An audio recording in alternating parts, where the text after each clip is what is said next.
నమస్కారం. ఈరోజు మనం ఈ భాగంలో ఏడవ తరగతి తెలుగు వాచకంలోని మూడవ పాఠ్యాంశమైన శతక సుధ అనే పాఠ్యాంశంలో రెండవ భాగాన్ని చదువుకుందాం. మనం ఇప్పటివరకు మొదటి భాగంలో పాఠ్యాంశానికి సంబంధించిన అన్ని వివరాలు చదువుకున్నాం, కొన్ని పద్యాలు కూడా నేర్చుకున్నాం. ఈరోజు మరికొన్ని పద్యాలను నేర్చుకున్నాం. మనం ఈ పాఠంలోని మరికొన్ని పద్యాలు నేర్చుకునే ముందు ఒకసారి మా ఛానల్ స్క్రీన్ పైన చూపిస్తాను, చూడండి. వెల్కమ్ టు SM తెలుగు పాఠశాల. యూట్యూబ్లో కనుక మీరు SM తెలుగు పాఠశాల అనే పేరుతో సెర్చ్ చేసినట్లయితే అందులో మన ఛానల్ కనిపిస్తుంది. అందులో మీకు అవసరం ఉన్నటువంటి వీడియోలు చూడవచ్చు. ఓకేనా? తర్వాత చూడండి. ఏడవ తరగతి మూడవ పాఠం శతక సుధ రెండవ భాగం ఈరోజు మనం చదువుకోబోతున్నటువంటి పాఠ్యాంశం. తర్వాత చూడండి. శతక సుధ ఇది పాఠ్యాంశంలో ఉన్నటువంటి పేరు. తర్వాత చూడండి. ప్రవేశిక. ఈ ప్రవేశిక మనం మొదటి భాగంలోనే చదువుకున్నాం, అయినప్పటికీ కూడా మరొకసారి చదువుదాం. ఎందుకంటే మనం చదువుకోబోయే పాఠంలో ఏముంటుందో అనే విషయం మనం ఈ ప్రవేశిక చదవడం ద్వారా మనకు కొంత అర్థమవుతుంది. ఒకసారి చూడండి, చదువుతాను. పద్యం రసానుభూతిని కలిగిస్తుంది. పద్యంలోని రాగయుక్త ఆలాపన, లయ మానసిక ఆనందాన్ని ఇస్తుంది. పద్యం రసానుభూతిని కలిగిస్తుంది. పద్యంలోని రాగయుక్త ఆలాపన అంటే మనం రాగయుక్తంగా చదివినట్లయితే అది మానసిక ఆనందాన్ని కలిగిస్తుంది. నైతిక విలువలను పద్యాల ద్వారా నేర్చుకొని జీవితాన్ని ఆదర్శంగా తీర్చిదిద్దుకోవచ్చు. నైతిక విలువలు అంటే సమాజంలో ఏ విధంగా నడుచుకోవాలి, మనుషుల ప్రవర్తన ఏ విధంగా ఉంటుంది అనే విషయాలన్నీ నైతిక విలువలుగా మనం భావించాలి. ఇవి పద్యాల ద్వారా నేర్చుకున్నట్లయితే జీవితాంతం గుర్తుండిపోతాయని అంటాడు. పద్యాలను ధారణ చేయడం ద్వారా నిరంతరం ఆ నీతులను మనం చేసుకోవచ్చు. మరి పద్యాలను ధారణ చేయడం అంటే జ్ఞాపకం చేసుకోవడం ద్వారా అవి ఎప్పుడు గుర్తుంటే అందులో ఉన్నటువంటి నీతులు కూడా మనకి ఎప్పటికీ గుర్తుంటాయి. మరి ఇంకెందుకు ఆలస్యం శతక పద్యాల తోటలోకి వెళ్తాం. ఈ శతక పద్యాల తోటలోకి అంటే శతక పద్యాల పాఠంలోకి వెళ్దాం. నైతిక పరిమళాన్ని ఆస్వాదిద్దాం, నైతిక విలువలు మనం నేర్చుకుందాం. ఓకేనా? తర్వాత చూడండి. ఇక్కడ ఇది రెండవ పద్యం. మొదటి భాగంలో మొదటి పద్యాన్ని నేర్చుకుందాం. ఈ భాగంలో మరికొన్ని పద్యాలను నేర్చుకుందాం. ఇక్కడ చూడండి, ఇది ఏ శతకంలోనిది? దాశరథి శతకం. దాశరథి శతకంలోనిది ఈ పద్యం. రాసింది ఎవరు? కంచర్ల గోపన్న. దాశరథి శతకాన్ని రాసింది ఎవరు? కంచర్ల గోపన్న. మనం ఇప్పుడు పాఠం ఏ శతకంలోని పద్యాన్ని చదువుకోబోతున్నాం? దాశరథి శతకంలోని పద్యాలను చదువుకోబోతున్నాం. ఓకేనా? చూడండి, ఇక్కడ ఈ పద్యం ఇదేంటిది? చం అంటే చంపకమాల. మనం ఇంతకుముందు మొదటి పద్యాన్ని చదువుకున్నాం, అది కంద పద్యం, ఇది చంపకమాల. ఈ పద్యాల పేర్లు మీరు మొదటి పాఠం చదువుకున్న దానిలో కొన్ని నేర్చుకున్నారు. అదేవిధంగా మీరు 6వ తరగతిలో కూడా ఈ పద్యాలు, రకరకాల పద్యాలు ఉన్నాయి, ఆ పద్యాలని కూడా మీరు చదువుకున్నారు. ఇప్పుడు ఈ పద్యం ఒకసారి చదివి చూద్దాం. ఇక్కడ చూడండి. వనకరి చెక్కెమైన సకు వాసవి కింజడిపోయ మీను తావి కింజిక్కె జిల్వ గనువేదురుంజెందెనులేళ్ళు తావినో మనికి నశించేందేటి తరమా ఇరుమూటిని గెల్వ నైదు సాధనముల నీవేగావదగు దాశరథి కరుణాపయోనిధి. ఇది పద్యం. ఈ పద్యంలో ఉన్నటువంటి భావాన్ని చూసే ముందు ఈ పద్యంలో ఉన్నటువంటి కఠిన పదాలకు అర్థాలు చూద్దాం. ఏమైనా కఠిన పదాలు ఉన్నాయేమో చూద్దాం. చూడండి ఒకసారి. దాశరథి అంటే దశరథుని పుత్ర శ్రీరామ అని అర్థం. ఇంకా కరుణాపయోనిధి అంటే కరుణా సముద్రుడైన ఓ శ్రీరామ అని అర్థం. తర్వాత చూడండి. వనకి అంటే ఇది వనకరి. వనకరి అంటే ఏనుగు. ఓకేనా? తర్వాత చూడండి. మై అంటే శరీరం. మై ఎక్కడుంది? ఇక్కడ మై నసకు. మై అంటే శరీరానికి కలిగిన దురద అన్నమాట.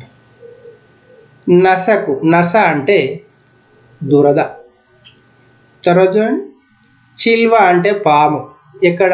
ఇగో చిల్వ. తర్వాత ఏమన్నా చూడండి. తావికి తావినో మనికి అంటే ఇక్కడ చూడు, తావినో మనికి నశించందేటి సువాసనకు మైమరచి. వా అంటే నోటికి, ఇక్కడ చూడు వా ఎక్కడుంది, వా.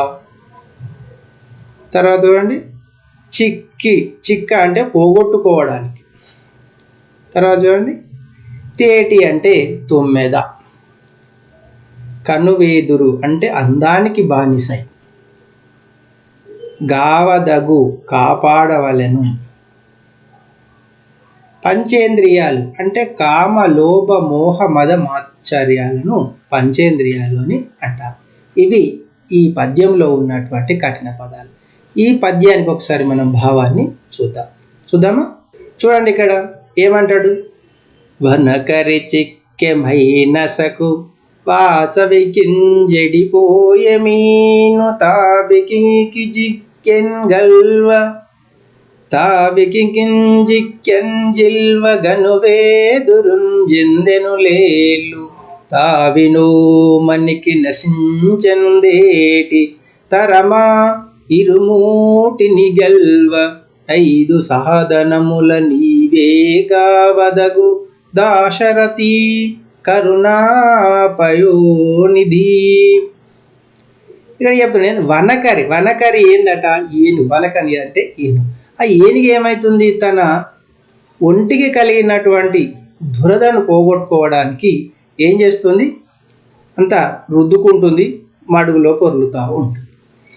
అదేవిధంగా వాచవికింజడిపోయే మీను, నోటి నాలిక రుచి కోసం ఏం చేస్తుంది, చేప. మీను అంటే చేప.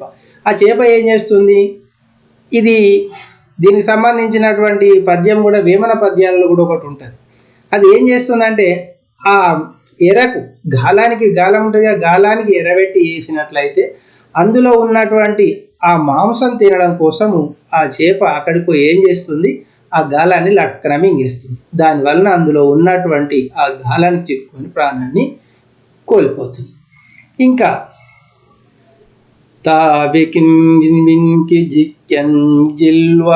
చిల్వ అంటే పాము. అదేం చేస్తుంది, తనకు మైమర్చిపోయి తన ప్రాణాన్ని పోగొట్టుకుంటుంది. అదేవిధంగా గనువేదురుంజెందెను లేళ్ళు, కంటికి అందంగా కనిపించినటువంటి పచ్చిక బయలను చూసి లేళ్ళు కూడా తాము పతనమైపోతున్నాయి. అదేవిధంగా తావినో మనికి నశించందేటి.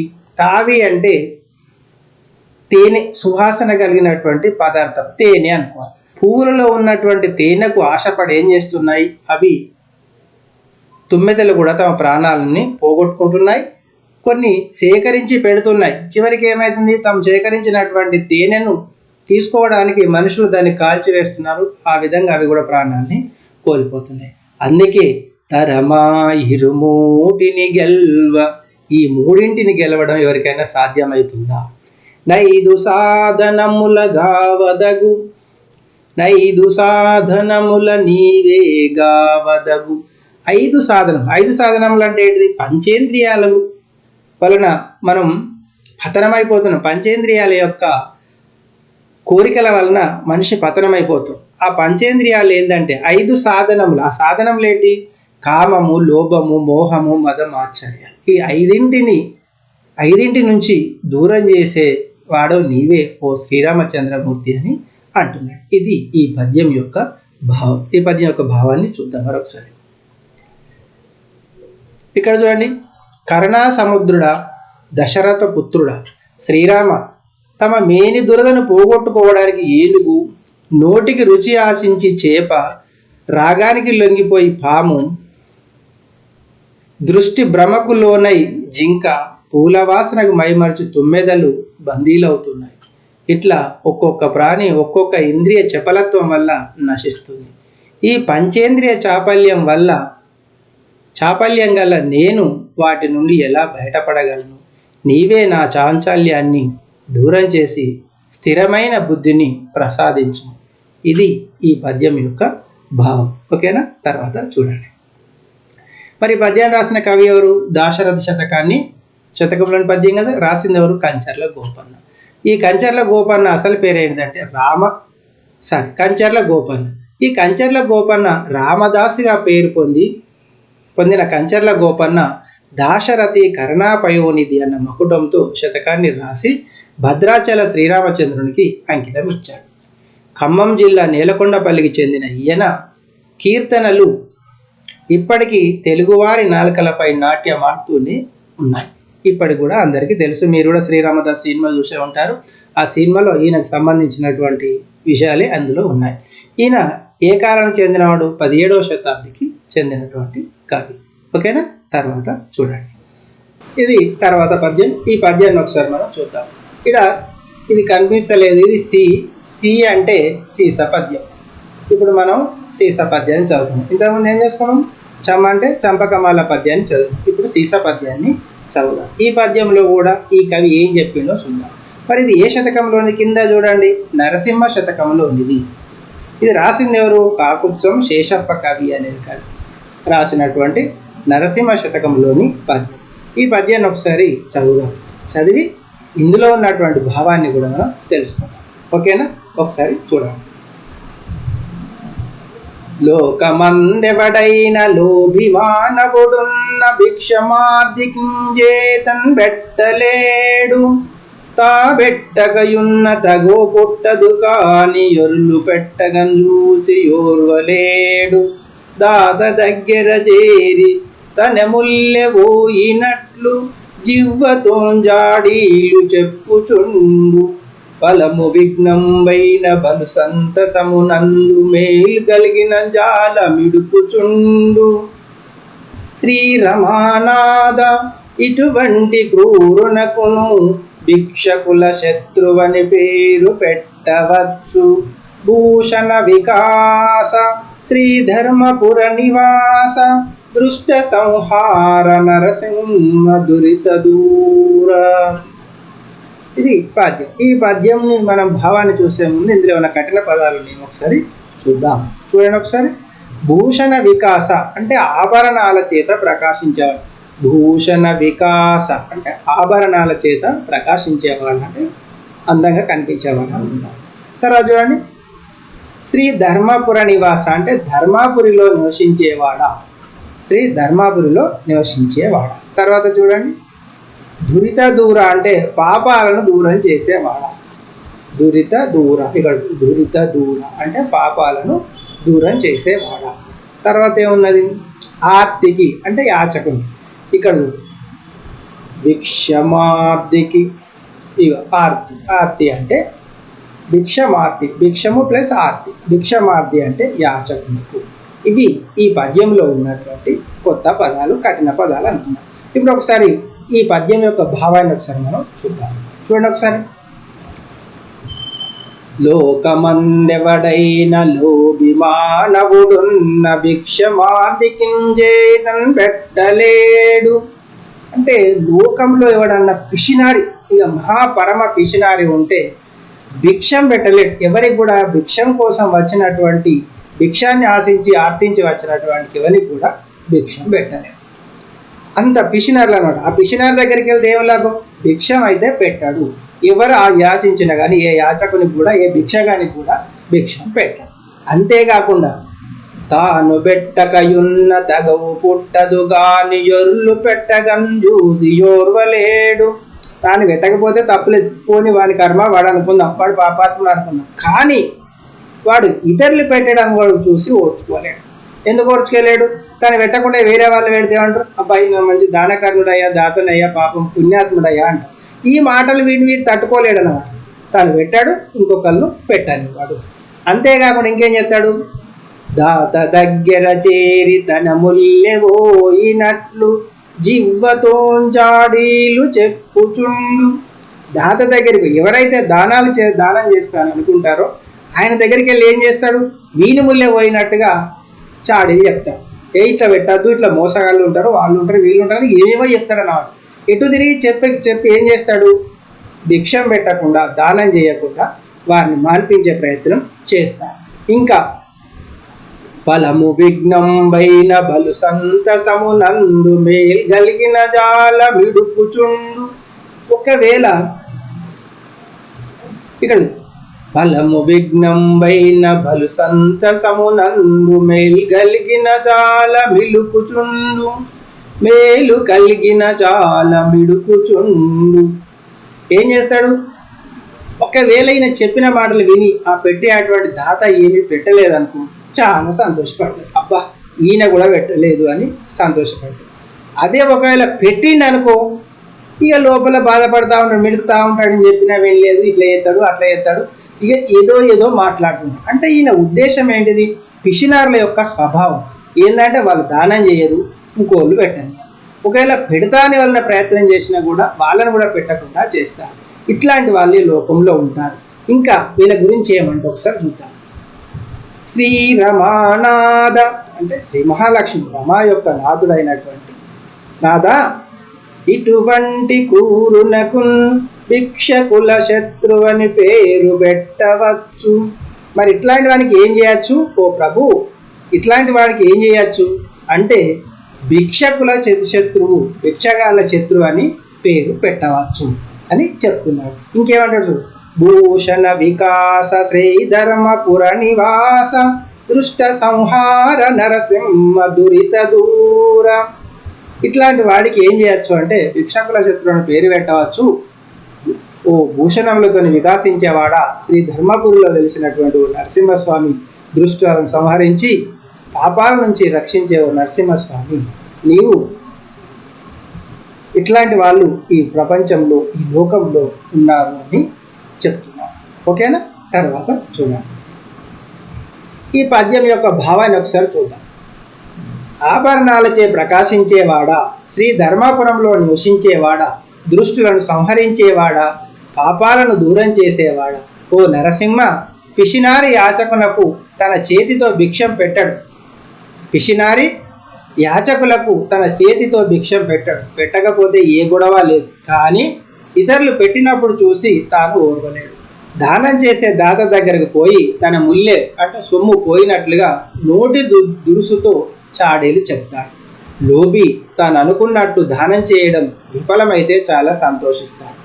ఇతరులకు మేలు కలిగితే బాధపడతాడు. ఓ శ్రీ రమానాథ, ఇటువంటి వారిని భిక్షకుల శత్రువుగా చెప్పవచ్చు కదా.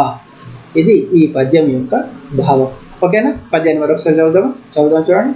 లోకమందెవడైన లూబి మానవుడున్న భిక్షమార్దికించేతను బెట్టలేడు, తాను బెట్టకయున్న తగవు పుట్టదు కాని ఎరులు పెట్టగంజూసి ఓర్వలేడు. దాద దగ్గర చేరి తన ముల్లె పోయినట్లు జివ్వతోంజాడీలు చెప్పుచుండు, ఫలము విఘ్నంబైన బలు సంతసమునందు మేలు కలిగిన జాల మిడుకుచుండు. శ్రీరమానాథ, ఇటువంటి క్రూరునకును భిక్షకుల శత్రువని పేరు పెట్టవచ్చు. భూషణ వికాస శ్రీధర్మపుర నివాస దృష్ట సంహార నరసింహ దురిత దూర. ఇది పద్యం. ఓకేనా? తర్వాత చూద్దాం. మరి పద్యాన్ని రాసినటువంటి కవి ఎవరు ఒకసారి చూద్దాం. ఇది 3-4 పద్యాలు ఒకే కవి రాశాడు. శతకం నరసింహ శతకం, ఇప్పుడు మనం చదువుకున్న నరసింహ శతకం, మరొక పద్యం రుకేసరి శతకం కూడా ఈయన రాశాడు. తర్వాత పద్యం అది ఉంటుంది. ఈయన రాసినటువంటి కవి ఎవరు? కాకుత్సవం శేషప్ప కవి. ఈయన జగిత్యాల జిల్లా ధర్మాపురి నారసింహునికి తన జీవితాన్ని అంకితం ఇచ్చినటువంటి సత్కవి. అంటే జగిత్యాల జిల్లాలో ఉన్నటువంటి ధర్మాపురి గ్రామంలో నివసించినటువంటి వాడు. అక్కడ ఉన్నటువంటి నరసింహస్వామి సేవలోనే తరించినటువంటి వాడు ఈ కవి. నరహరి శతకం, ధర్మాపురి రామాయణం ఈయన రచన. ఇంకా నరహరి శతకం, ధర్మాపురి రామాయణం అనే పేరుతోని ఈయన రచన చేశాడు. జన వ్యవహార నుడికారాలు, పదబంధాలు, లోకోక్తులను పద్య రూపంలో వ్యక్తీకరించిన నరసింహ శతకం ఈయనకు అమిత కీర్తిని తెచ్చిపెట్టింది. ఆయనకు బాగా కీర్తి తెచ్చిపెట్టినటువంటి రచన ఏంటిదంటే నరసింహ శతకం. ఇందులో ఏముందట? లోకోక్తులను పద్య రూపంలో వ్యక్తీకరించినటువంటి పదబంధాలు, నుడికారాలు, జన వ్యవహారంలో ఉన్నటువంటి నుడికారాలు, పదబంధాలు ఇందులో ఉన్నాయి. దానివలన ఆయనకు మంచి పేరు వచ్చింది. ఓకే, తర్వాత చూడండి. ఇక 4వ పద్యం, ఇందులో ఉన్నటువంటి 4వ పద్యం ఒకసారి చూద్దాం. ఏంటిది ఊ? ఊ అంటే ఉత్పలమాల. ఈ ఉత్పలమాల పద్యాన్ని ఒకసారి చూద్దాం. చూడండి, ఇది రాసింది ఏ శతకంలోది? నృకేసరి శతకం. రాసింది ఎవరు? కాకుత్సం శేషప్ప కవి. ఇంతకుముందే చదువుకున్నాం కదా మనం. ఆయన 3-4 పద్యాలు ఆయన రాసినయే. ఒకటేమో నరసింహ శతకం, ఇంకొకటి నృకేసరి శతకం అని మనం చదువుకున్నాం. ఎవరు రాసిరు? కాకుత్సం శేషప్ప కవి. ఈయన ఎక్కడ జీవించిండు? ధర్మాపురి. ఏ జిల్లాలో? జగిత్యాల జిల్లాలోని ధర్మాపురిలో నివసించి. మరి ధర్మాపురిలో ఏ దేవుడు ఉన్నాడు? నరసింహస్వామి. నరసింహస్వామి సేవ చేసుకుంటూ తమ జీవితాన్ని ధన్యం చేసుకున్నటువంటి కవి కాకుత్సం శేషప్ప కవి. ఇప్పుడు ఇక్కడ చూడండి, ఈ పద్యాన్ని ఒకసారి చదువుదాం. ఏనుగు బోవంజూసి ధ్వనులెత్తుచున్గుక్కలు గూయ సాగుచో, దాని మనసు కోపపడి దందడి వానిని వెంబడించునే, మానవులందు సజ్జనుడు మత్తులు కొందరు గేలి చేయుచో, ఆ నరుడల్లిగి వాన్ర బదులాడునే, ధర్మపురి నృకేసరి. పద్యాన్ని చదువుదాం చూడు. ఏనుగు బోవంజూసి ధ్వనులెత్తుచున్ గుక్కలు గూయ సాగుచో, దాని మనసు కోపపడి దందడి వానిని వెంబడించునే, మానవులందు సజ్జనుడు మత్తులు కొందరు గేలి చేయుచో, ఆ నరుడల్లిది వాన్ర బదులాడునే, ధర్మపురి నృకేసరి. ధర్మపురి నృకేసరి.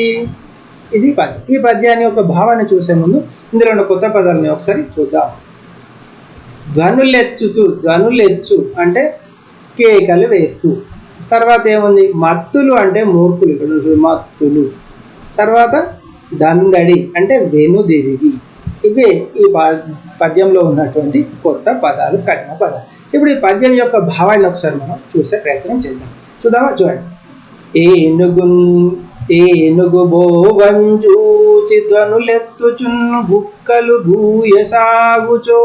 ఏమి లేదు, సింపుల్గా రోడ్ ఎంబడు ఏనుగు పోతుంది. ఏనుగు కనబడుతుంది కదా, ఆ ఏనుగు పోతుంది. ఆ ఏనుగును చూసి కుక్కలు మొరుగుతున్నాయి. మరి ఏనుగును చూసి కుక్కలు మొరిగితే కుక్కలకు ఏనుగు భయపడుతుందా? పోని వాటిని ఏమన్నా అంటుందా? అది కుక్క, ఆ కుక్కతో మనకేం అవసరమా అని పోతుంది. అదేవిధంగా దాని మనసు కోపపడి దందడి వానిని వెంబడించునే. అట్లా కుక్కలు మొరిగినప్పుడు ఆ ఏనుగు కోపం తెచ్చుకొని కోపానికి వచ్చి అది వెనుదిరిగి ఆ కుక్కలను వెంబడిస్తుందా? ఆ కుక్కలను భయపెట్టిస్తుందా? ఏం భయపెట్టించదు. తాను ఏదో తన దారిని తాను వెళ్ళిపోతుంది. అంటే అంత గొప్పనైనటువంటి బృందాతనంతో ఉండేటువంటిది ఏనుగు. అదేవిధంగా మానవులందు సజ్జనుడు, మనుషుల్లో ఉన్నటువంటి సజ్జనుడు ఏ విధంగా ఉంటాడంటే, మత్తులు కొందరు గేలి చేయుచో. కొందరు మూర్ఖులు ఆ సజ్జనుడిని గేలి చేయొచ్చు అంటే ఆట పట్టించడం, రకరకాల మాటలు ఆడడం, దుర్భాష ఆడడం చేసినట్లయితే అతను కూడా ఏం చేస్తాడు? ఆ నరుడల్లిగి వాన్ర బదులాడునే. ఆ నరుడు, ఆ సజ్జనుడు అలిగి కోపపడి అట్లాంటి మూర్ఖులతోని వాదనకు దిగుతాడా? వాళ్ళతో మాట్లాడతాడా? ఎందుకంటున్నావు అని అడుగుతాడా? అడగాడు. ఎందుకంటే సజ్జనుడు ఏనుగు లాంటి వాడు. ఏనుగు ఎంత హూందాగా ధైర్యంగా ముందుకు సాగిపోతుందో, కుక్కలు మురిగితే పట్టించుకోదో, ఈ సజ్జనుడు కూడా ఇలాంటి మూర్ఖులు అంటే ఒక రకంగా వీళ్ళు కూడా కుక్కలు. ఈ కుక్కలు మురిగినటువంటి కుక్కలాగా అరిచిన కానీ సజ్జనుడు వాళ్ళ గురించి పట్టించుకోడు. ఇది పద్యంలో ఉంది. ధర్మాపురి నృకేసరి. ధర్మాపురిలో తెలిసినటువంటి దేవుడు అని అర్థం. ఇప్పుడు ఈ పద్యం యొక్క భావాన్ని మరొకసారి చూద్దాం. చూడు, ధర్మాపురి నరసింహ ఏనుగు పోతుంటే చూసి కుక్కలు ఎంత మొరిగినా ఆ ఏనుగు వాటిపై కోపంతో వెనుదిరిగి తరలి.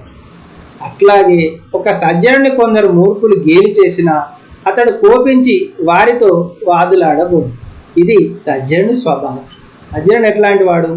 శాంత స్వభావం కలిగిన వాడు, ఏనుగులాగా హూందాతనం కలిగినటువంటి వాడు. ఓకేనా? ఈ పద్యాన్ని మరొకసారి చదువుదాం. చూడండి. అంటే చెప్పిన కదా ఉత్పలమాల. ఏనుగు బోవంజూసి ధ్వనులెత్తుచున్ గుక్కలు కూయ సాగుచో. దాని మనసు కోపపడి దందడి వానిని వెంబడించునే. మానవులందు సజ్జనుడు మత్తులు కొందరు గేలి చేయుచో, మత్తులు కొందరు గేలి చేయుచో, ఆ నరుడలిగి వాన బదులాడునే. ధర్మాపురీను కేసరి. ఇది ఈ పద్యం. తర్వాత ఈ పద్యం రాసిన కవి చదువుకున్నా అయినా మరొకసారి చూద్దాం. ఇది 3-4 పద్యం. నరసింహ శతకం అంటే ఇప్పుడు ఏ శతకంలో ఉంది? కేసరి శతకంలో ఉంది. దీన్ని రాసింది ఎవరు? కాకుత్సపు శేషప్ప కవి. ఈయన గురించి మనం ఇంతకుముందే చదువుకున్నాం కాబట్టి అదే విషయం. తర్వాత చూడండి. ఓకే, ఈ రోజుకి ఈ పాఠం చాలు. తర్వాత భాగంలో మరికొన్ని పద్యాలను నేర్చుకుందాం. ఇప్పటి వరకు ఈ పద్యాలు మీరు చూసారు కదా, ఇవన్నీ మీకు నచ్చినాయి అని అనుకుంటున్నాను. ఒకవేళ మీకు కనుక ఈ పద్యాలు నచ్చినట్లయితే లైక్ చేయండి. ఈ పాఠం నచ్చినట్లయితే లైక్ చేయండి. మీ మిత్రులకు షేర్ చేయండి. షేర్ చేసినట్లయితే వాళ్ళు కూడా చూస్తారు. అదేవిధంగా సబ్స్క్రైబ్ చేసుకోండి. సబ్స్క్రైబ్ చేసుకున్నట్లయితే నెక్స్ట్ మేము అప్లోడ్ చేసినటువంటి వీడియోలకు సంబంధించిన నోటిఫికేషన్ వచ్చి మీరు తర్వాత భాగాలు కూడా చూడవచ్చు. ఓకేనా? బాయ్.